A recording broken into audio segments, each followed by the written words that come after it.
All right, little hiatus from working on the Canoe or the little wee Lassie, doing stuff around the house. It's springtime, summertime. I mean, officially summer now. Anyways, I want to talk about something that I learned from another video. A guy doing stuff. He has a YouTube channel. He does a very, very beautiful canoe. Highly recommend just watching it. Don't know him personally, but anyway, some of his techniques.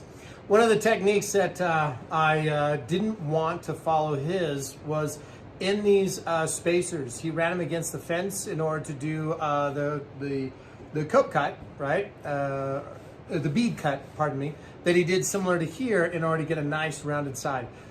I've tried things like that, and I've always had them get caught and then they are flung across the room. So I was pretty nervous about that. So again, mine are just flat edges. However, I did want to, because I like that rounded edge, be able to use a roundover bit. Problem is, even my smallest bearing will not fit in this slot.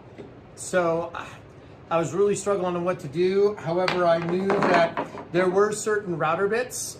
This one happens to be a white side, and they're called small pilots. What's unique about that is it's just an extended piece of the shank. It is not piloted. It's actually kind of a rub bearing, they call it. And because this is inside and I'm running at low RPMs, I'm running this on 1 for the DeWalt. I'm getting a nice cut, go slow and easy. I am not doing a climb cut. I do a, if you will, a counter cut to that. So constantly feeding into it. This is doing a great job. I did some underneath where the decks will be in order to practice, get a feel for it. Some of the tricks, you know, this has got a nice plate on it. I'm just coming into it, and then I will center it on the wood and then drop down. So again, it would look something like this, where I'm just holding above, nice clear plate. I'm able to see once I turn it on, I'm steady. This has got a soft start. Tell you what, versus a 690, those are some really nice features. Drop that in, and I just do my cut in and around. Granted, it'll take some time. It might be laborious. However, it's just kind of cool to be able to do that manipulation in here. So these are nice round. They're going to be smooth. They're going to feel good. I'll probably even do the inside edge.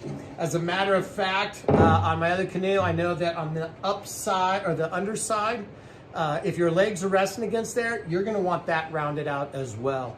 It's just smoother on any body parts, knees, kneecaps, whatever it is, they kind of get caught underneath here. So now is kind of the attention to the details of the gunnels. Smoothing them out, rounding them out, making them nice and smooth. We're gonna go through clear coat everything on the inside. Then we'll flip it and we'll start doing our wet sand ready for our UV protecting coat. So those are some of the things that we're working on. I'll just show some of this time lapse because again, I don't want to bore you. So let's get to work.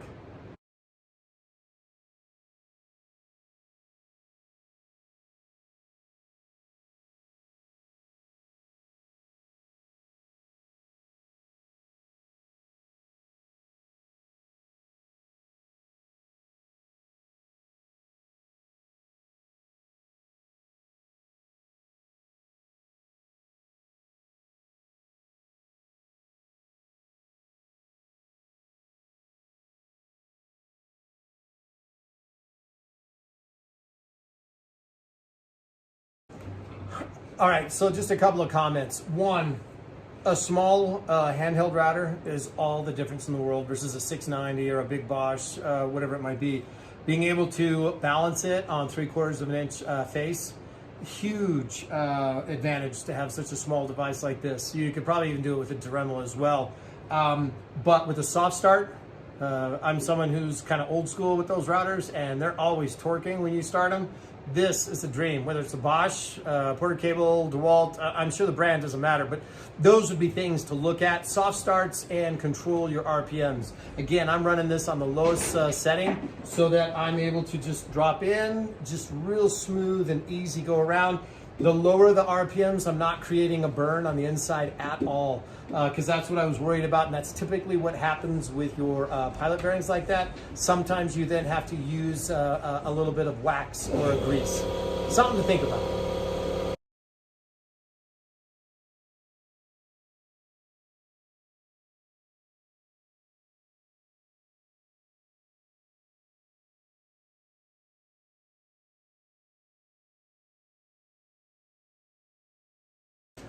All right, so here's a side note. As I'm doing this, I'm noticing that the body is starting to shift a little bit as I turn. So my router is actually climbing up a little bit. So I'm getting a different edge.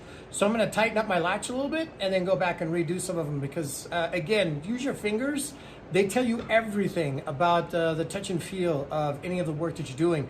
And that's sometimes the best sense of whether you're accurate and keeping track of the work that you're doing. So touch, incredibly important.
All right, so like I said, conventional cut, way to go through it, low RPMs, does a great job, no burning, and use your fingers to tell you whether you're doing great work or not. All right, we gotta clean up a mess. Now there's an important step that I forgot to mention or videotape that really made the routing aspect easier. I have a large piece of the Baltic birch and I nailed or stapled, if you will, about 50 grit sandpaper to it. This gives me a very long flat surface in order to sand out the top edge and get any rough spots out. This just seems to work better than a plane for me, but that's just kind of the way I do it. You're welcome to do it anyway, but please make sure that your top surface is absolutely flat.